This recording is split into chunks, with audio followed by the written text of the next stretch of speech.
مذہبی انتہا پسندی نے ہمارے ملک کو جکڑا ہوا ہے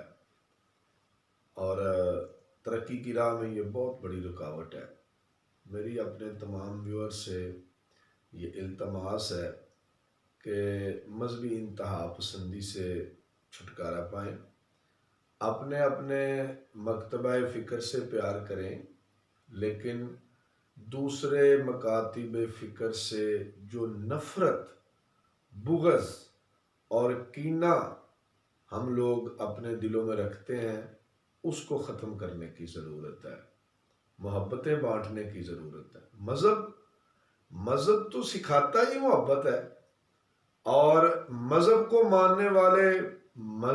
ماننے والوں کے ہی خلاف نفرت دل میں رکھیں گے اور انتہا پسندی کو فروغ دیں گے تو کس طریقے سے ہمارا ملک ترقی کر سکتا ہے؟ لہذا میری التماس ہے کہ تمام جو مذہبی مکاتب فکر ہیں وہ ایک دوسرے کے ساتھ محبت کا مظاہرہ کریں اور انتہا پسندی کو ختم